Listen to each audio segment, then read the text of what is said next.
یہ جو تجاویز ہیں ہارون صاحب عالمی بینک کی طرف سے، پہلے ہمیں IMF بھی کہتا ہے، ایک تو اس پر آج تک کیا مشکلات رہی ہیں، کیا رکاوٹیں رہی ہیں جس کی وجہ سے کوئی حکومت بھی اس کی جرات نہیں کر سکی، اور کیا موجودہ نگران حکومت ایسا کر سکتی ہے؟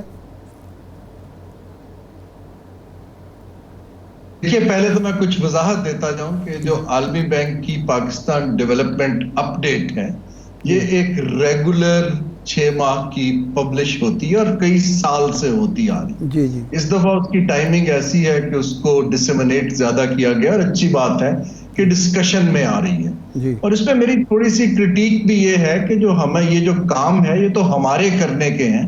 ایک باہر کا بینک جو آپ کو قرض دیتا ہے وہ اس کو اینالائز کر کے آپ کو سجیسشنز دے رہا ہے، اور یہ ہمیں یہ کوئی نئی چیز نہیں ہے، ہمیں اس کا علم ہے۔ آپ کا وہ سوال زیادہ اہم ہے کہ ہم اس کے اوپر عمل کیوں نہیں کر پا رہے، جبکہ ہمیں ان چیزوں کا مسلسل علم ہے کہ اس کو ہم اکنامک ڈسٹورشنز کہاں کہاں ہیں۔ اب آئیے اس صورتحال کے اندر دیکھیے، یہ جو ٹیکس کا نظام یا کوئی بھی نظام ہوتا ہے، اس کو ٹھیک کرنے کے 3 حصے ہیں۔ ایک ہے پالیسی کی تبدیلی، جو آپ نے اشارہ دیا کہ اگر ہم نے انڈائریکٹ ٹیکسز کو کم کر کے ڈائریکٹ کی طرف جانا ہے تو وہ پالیسی شفٹ سے ہوگا، نہ کہ ایڈمنسٹریٹو میئر سے یا لوگوں کے پیچھے بھاگنے سے۔ تو ہمیں ایک تو پالیسی چینج کرنی ہے کہ ہم جو 300 ارب کی سبسڈیز دے رہے ہیں، پروٹیکشنز دے رہے ہیں، اور یہ سیکٹرز کا جو لفظ ہے کہ جی ریل اسٹیٹ کو لے آئیں یا زراعت کو لے آئیں یا ریٹیل کو لے آئیں، یہ دیکھیں یہ تو ہر بندے کی انکم کے اوپر ٹیکس ہونا چاہیے، ریگارڈلیس کہ آپ کہاں کام کرتے ہیں۔ اگر آپ کما رہے ہیں تو آپ کو ٹیکس دینا چاہیے۔ یہ کسی سیکٹر کو ایگزمپٹ کرنا سیاسی وجہ سے یا کسی وجہ سے، یہ ایک ڈسٹورشن ہے، یہ ایکوٹی نہیں ہے، کیونکہ ٹیکس انکم پر ہے۔ اگر آپ کما رہے ہیں تو آپ ٹیکس دیجئے جہاں سے بھی کما رہے ہیں۔ تو میرا تو خیال ہے کہ ایک تو پالیسی کی شفٹ جو ہے، نگران حکومت کو چاہیے کہ ایک پالیسی کا ایک بڑا تفصیلی نوٹ ایشو کرے، تاکہ اور اس کو لوگوں سے ڈسکس کرے، جب نئی حکومت آئے وہ اس کو ریورس نہ کر سکے اور اس کے اوپر وہ عمل کریں۔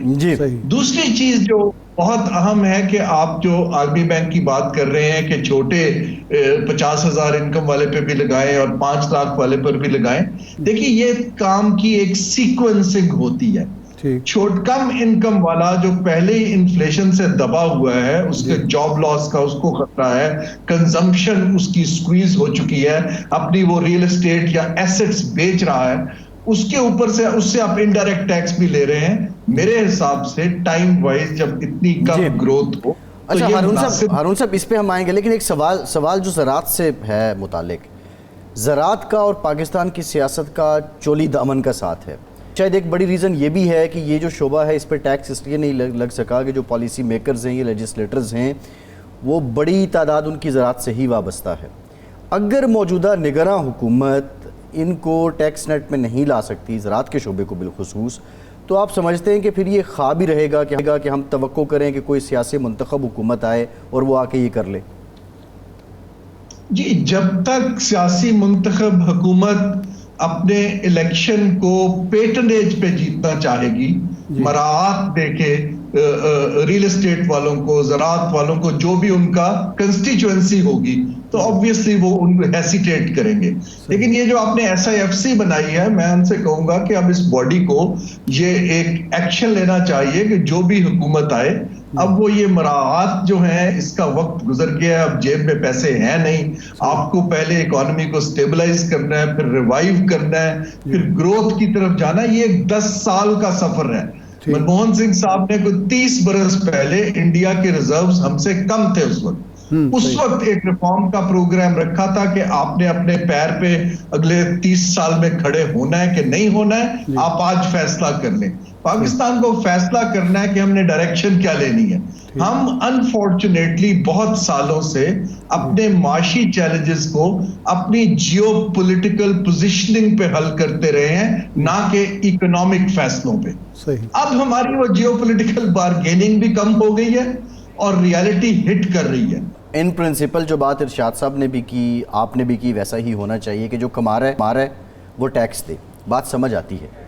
لیکن یہ جو ٹیکس کا برڈن ہے یہ ڈائریکٹلی شفٹ ہو جاتا ہے پاکستان کے عوام پہ 70-80% لوگوں پہ، اور ان کی قوت خرید بڑھتی نہیں ہے. اگر قوت خرید بڑھ جائے تو پھر یہ بیلنس ہو جائے گا. ان حالات میں جو بڑے کٹھن حالات ہیں، عوام کی قوت خرید بڑھانے کے لیے کیا کرنا چاہیے؟ نہیں سوری، اس میں اضافہ کر لیجئے کہ قوت خرید بھی نہیں بڑھتی، اور جو مراعات ایک ٹیکس دینے والے معاشرے کو ملنی چاہیے تعلیم کے شعبے میں، صحت کے شعبے میں، سیکیورٹی کے حوالے سے، وہ بھی نہیں ملتی.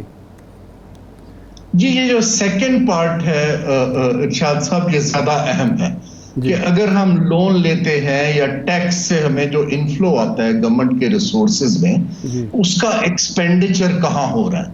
میں بالکل اس کو بارہا کہہ رہا ہوں کہ خالی فوکس کرنا کہ ٹیکس کی اس کو بڑھائی جائے باسکٹ، وہ فائدہ مند نہیں ہے جبکہ ترجیحات نہیں ٹھیک ہوں گی. اگر تو ٹیکس لیا جا رہا ہے اور غریب کو ری ڈسٹریبیوٹ ہو رہا ہے پھر تو بات بنتی ہے.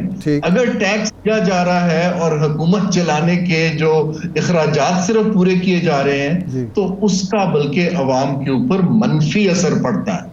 تو ہمیں دونوں طرف اصلاحات کی ضرورت ہے کہ پہلے تو اپنے خرچے کم کرو جو غیر ضروری ہیں. وہاں تو مجھے نہ پرکس کم ہوتے دکھائی دے رہے ہیں، نہ پریویلیجز کم ہو رہے ہیں، غیر ضروری ڈپارٹمنٹس بھی ہیں، ڈپلیکیشن بھی ہے.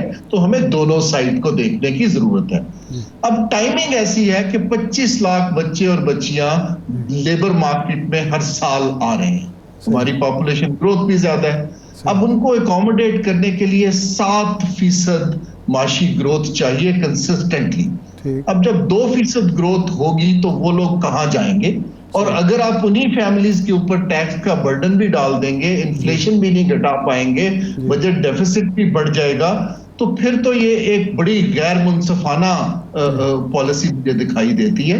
تو ہمیں چاہیے یہ کہ ہم ایک ری ڈسٹریبیوشن دیکھیں.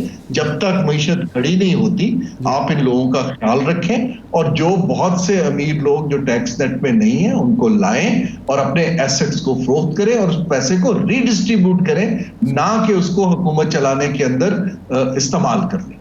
اچھا، آپ چونکہ سرمایہ کاری بورڈ کے سربراہ بھی رہے، یہ فرمائیں کہ ہمارے ہاں کئی طرح کی سکیمیں آتی ہیں، کئی طرح کے ہم مراحت پیش کرتے ہیں. سرمایہ کاری کافی عرصے سے رکی ہوئی ہے. جب حالات ہم نے دہشت گردی سے نجات پا لی، حالات بہتر ہو گئے، پھر بھی کوئی سرمایہ کاری نہیں آ سکی. تو آپ کیا سمجھتے ہیں کیا رکاوٹیں ہیں؟ بیوروکریسی ہماری رکاوٹ ہے، اس میں ہمارا ماحول ایسا ہے کہ لوگ آنا نہیں چاہتے، حوصلہ شکنی ہوتی ہے؟ یہ اس حوالے سے ذرا بریف کیجئے ہمارے ناظرین کو. جی ارشاد صاحب، یہ جتنے گلف کے اب پروجیکٹ نیگوشیٹ ہو رہے ہیں یا جو چل رہا ہے معاملہ SAFC میں، ان سب کا میں نے سٹارٹ کیا تھا. اور اس وقت میں نے وزیر اعظم صاحب کو بلکہ جہاز میں ہی کہا تھا کہ ہم نے دروازہ کھول دیا، انویسٹر اب ہماری طرف یہ دیکھ رہی ہیں گورنمنٹس، لیکن ہم اس کو ایبزارب کرنے کے لیے تیار نہیں ہیں.